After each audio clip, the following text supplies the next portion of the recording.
今日嘅題目係永生嘅抉擇，經文就係路加福音13章22節到33節。喺今日呢一段路加福音經文之前，係講述主耶穌喺前往耶路撒冷嘅時候，喺沿途好多地方教導啲人係關於上帝嘅天國，亦都強調天國近了，世人真係要警醒。正如保羅俾哥林多教會嘅信裏邊話，佢話看，現在正是悅納嘅時候，現在正是拯救嘅日子。係嘅，作為耶穌基督嘅追隨者，你同我都要警醒，因為上帝嘅國近了。我哋點樣先至能夠進入上帝嘅國呢？喺約翰福音10章9節，耶穌基督話過：我就是門，凡從我進來的必然得救，並且出入得草吃。跟住喺約翰福音第14章亦都會話：我就是道路真理生命。主耶穌今次就向啲人解讀咗佢哋得救與否嘅選擇，以及呢啲選擇嘅結果。呢一切都係開始由一個人向佢提問嘅。經文23節佢話：有一個人問他說，主啊，得救的人少嗎？呢個人點解唔係問得救嘅人多咩？反而係問得救嘅人少咩？大家唔好唔記得，當時跟隨主、喜歡聽主講道嘅人十分之多，擠擁到要企喺船上邊離開個岸，先至對岸上嘅人嚟到講道啊！有一次因為人多嘅緣故，嗰啲要抬住一個癱咗嘅人，一定要將間屋頂拆穿咗，先能夠將呢個癱咗嘅人垂到落耶穌面前，向佢求醫。經文又記載耶穌喺山上落嚟，發現有好多人由猶太全地、耶路撒冷並遠至推羅西頓海邊都嚟聚集，為咗要聽耶穌講道。有一次喺曠野聽主講道嘅男人多達5000人，如果連婦人同埋孩子都算在內嘅，可能就超過1萬。主耶穌睇到聽道嘅人多，就差派12個門徒出去傳道，但仍然覺得應接不暇。主就差派咗70個門徒出去傳道。路加福音更加指出，呢個時候有幾萬人聚集，甚至彼此踐踏。呢個提問嘅人點解唔係問得救嘅人多呢？喺佢心目中可能係預料到耶穌只係會宣告淨係猶太人先至不至滅亡，反得永生，因為只有佢哋以色列人先至係上帝應許嘅子民。但耶穌並冇咁樣講。喺24節，耶穌對眾人說：你們要努力進窄門，我告訴你們，將來有許多人想要進去，卻是不能。主耶穌係用一個是非題嘅方式，要佢哋揀對與錯。你哋想要得救有永生，就需要喺至少2道門之間做出抉擇，同時暗示窄門嘅另一扇門係比較闊嘅門。其實耶穌實際上已經話咗俾我哋聽，邊一個係最好嘅選擇，答案都俾咗出嚟，就係要努力進窄門。窄門係通往永生嘅，換句話講，闊嘅門係通往永死。喺馬太福音裏邊，耶穌都用咗同樣嘅比喻。喺馬太福音第7章13到14節話：你們要進窄門，因為引致滅亡，那門是寬的，路是大的，進去的人也多；引到永生，那門是窄的，路是小的，找着的人也少。耶穌講嘅窄門係指人進入天國嘅方法，即係指定嘅路。窄原來係唯一嘅意思，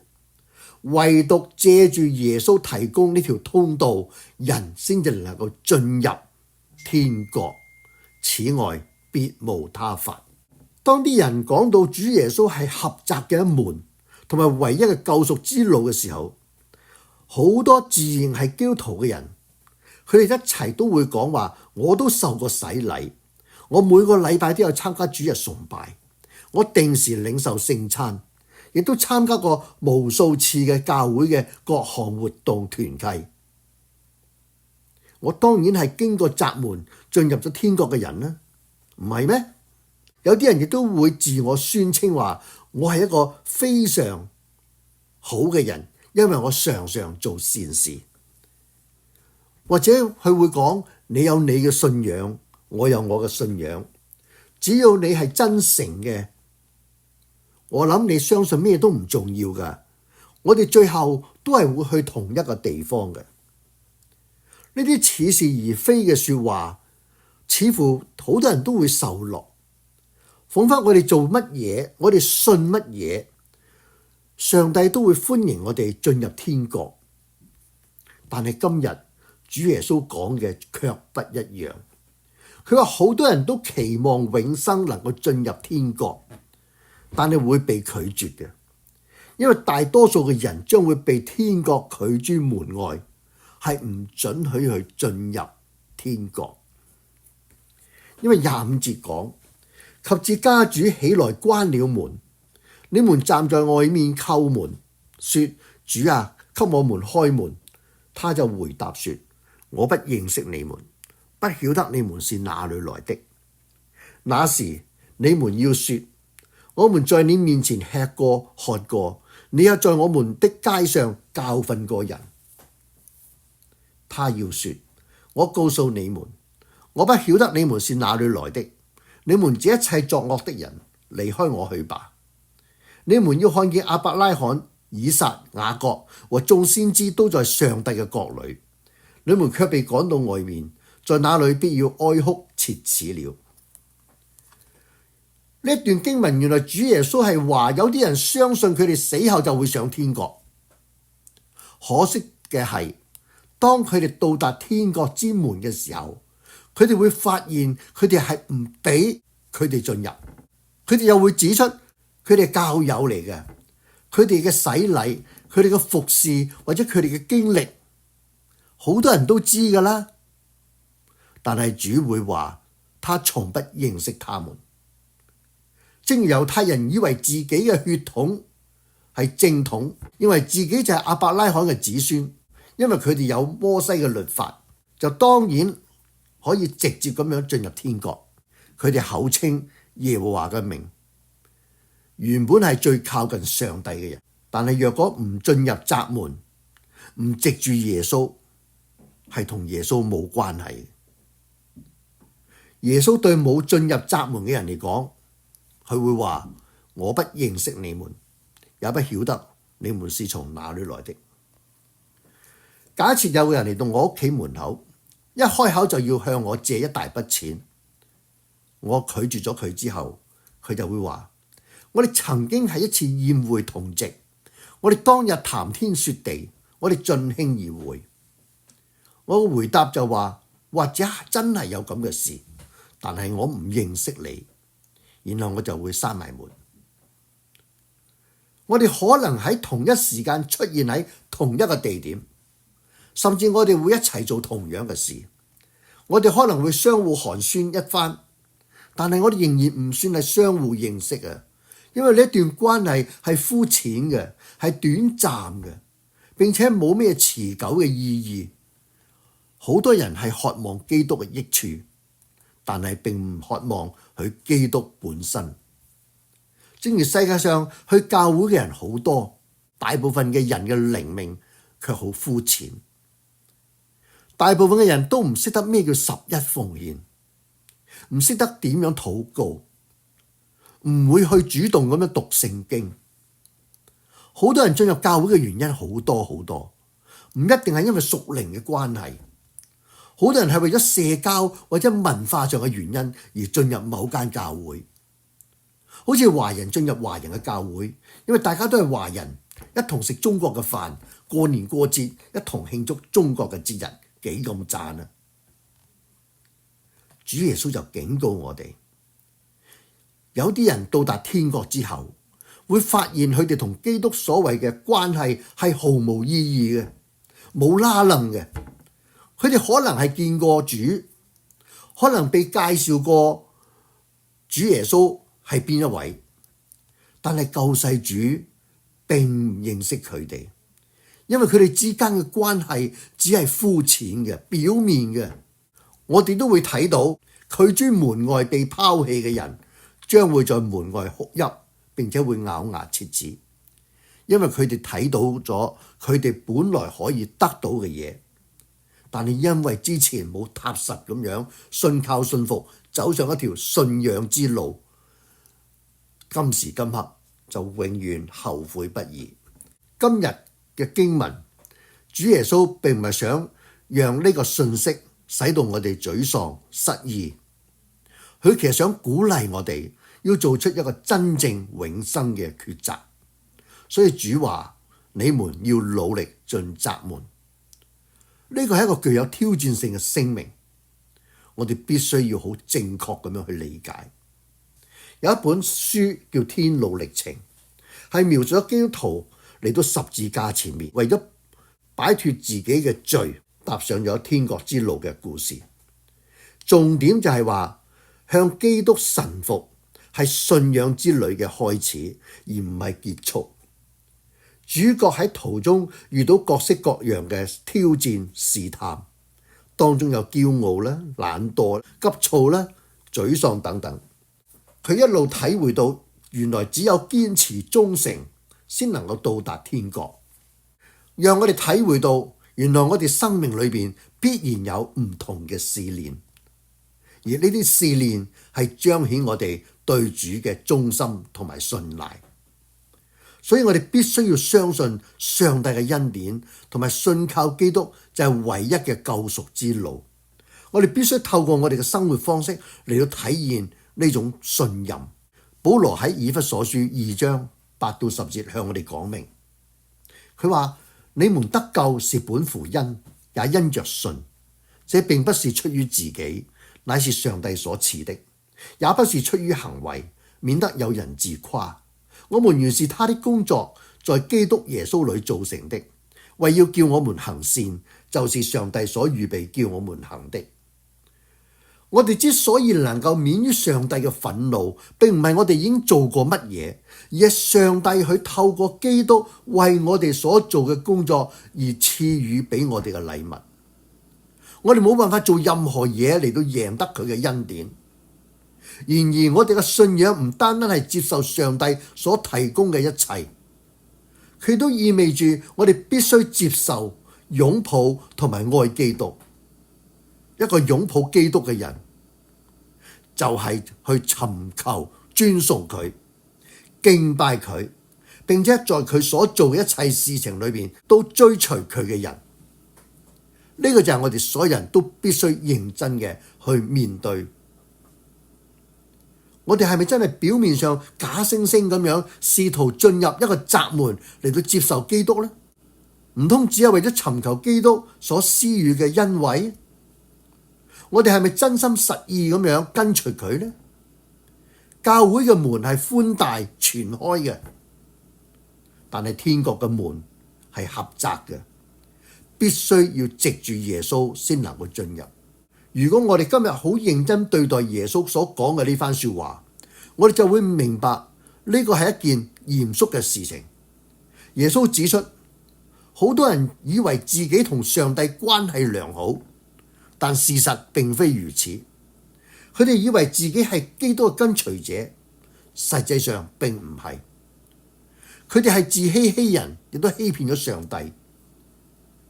呢一種區別係非常重要嘅。所以我哋喺應用上面要非常小心尖銳。如果我哋唔閱讀、學習同埋熟悉上帝嘅話語，我哋就冇走上呢條狹窄嘅道路，冇進入永生嘅道路。如果我哋唔嘗試用祈禱嚟同上帝交通，我哋就係喺度遵循世俗嘅方式，而唔係遵循上帝嘅方式。如果我哋將其他事物放置於敬拜主之前，咁我哋就係將其他事物置於上帝之上，我哋就係偶像崇拜者，而唔係尊主為大嘅追隨者。如果我哋明明知道自己嘅行為係被上帝譴責嘅，好似我哋嘅貪婪、酗酒、淫慾、殺戮，而冇去採取任何行動去改變呢啲態度方式，咁我哋就係喺度違抗上帝，而唔係遵循上帝。如果我哋對受傷嘅人缺乏同情心，並且唔願意想辦法去減輕佢嘅痛苦，就顯示我哋嘅內心並冇以上帝嘅心為心。如果我哋唔尋找機會向人介紹耶穌基督，並為佢哋指明真理之路，我哋就如同係恨呢啲人，而唔係愛佢哋。我哋唔將福音傳出去，亦都話明我哋係否認主，而唔係跟隨主。喺經文29-30節話：從東從西從南從北將有人來，在上帝嘅國裏坐席，只是有在後的將要在前，有在前的將要在後。好多所謂嘅宗教人士，由於同上帝嘅關係膚淺，而冇辦法進入天國。但係嚟自世界各地好多其他嘅人，好似我哋一樣嘅外邦人，佢哋將會進入並且享受與耶穌一齊進餐同交流嘅一個聖徒嘅盛宴。世界各地嘅人都會喺度尋找嗰扇窄門。呢啲人係嚟自各個種族、各個文化嘅人，都將會圍坐喺主嘅聖桌旁邊。在前嘅將要在後，指嘅就係喺恩典中後退嘅人。正如猶太人得天獨厚，佢哋蒙上帝嘅厚愛恩典，成為上帝嘅選民，卻因為冇信心而喺恩典中後退。正如我哋今日可能係喺教會裏邊聚會嘅人，參加教會各項活動，聽講道、受教導，但係從來冇憑信心與上帝交往，而冇經歷上帝赦罪之恩，進入窄門，被上帝認識，只不過係與上帝擦身而過。耶穌卻不認識你，唔知道你係邊度嚟，因為佢謙卑相信上帝白白嘅恩典。佢哋本來係喺好遠好遠嘅人，而家佢哋可以靠近啊！在後嘅結果喺前邊進入窄門，被上帝認識，佢哋係喺恩典裏邊長進。講到呢度，你究竟係你認為自己係邊一種人？在後嘅將要在前，在前嘅將要在後，唔單止係應用喺得救嘅事上面，亦都可以應用喺我哋信徒成聖嘅過程當中。我哋啱啱信主嘅時候，等於喺經文裏邊指在後嘅人，時時有覺得不配，亦都有蒙恩嘅經歷。我哋當時願意追求、學習長進，結果我哋喺恩典裏邊成長，變成咗在前。但係信主好多年之後，等於經文裏邊，等於經文中指嘅在前嘅人，一切變得習以為常，漸漸我哋會失去謙卑同埋愛上帝嘅心。咩道我都聽，乜嘢道我哋都聽過啦，咩事我哋都見過啦，就會不知不覺咁樣後退，成為在後嘅人。但願我哋當中冇喺恩典裏邊後退嘅人，喺選擇進窄門或喺選擇進入窄門或者闊嘅門作永生嘅抉擇上面，我哋嘅名聲、我哋嘅能力、財富完全唔重要，我哋嘅個人履歷亦都唔重要，重要嘅就係我哋同基督嘅關係，我哋是否已經接受佢為我哋生命嘅主宰呢？我哋唔好再猶豫啦，今日就係悔改嘅時候，今日就係要藉住救恩，憑住信心要做一個永生嘅抉擇。係時候努力進入窄門啦。人生短暫，我哋都唔知道仲有幾多時間。你今日願意回應耶穌嘅命令嗎？永生嘅抉擇就喺今天。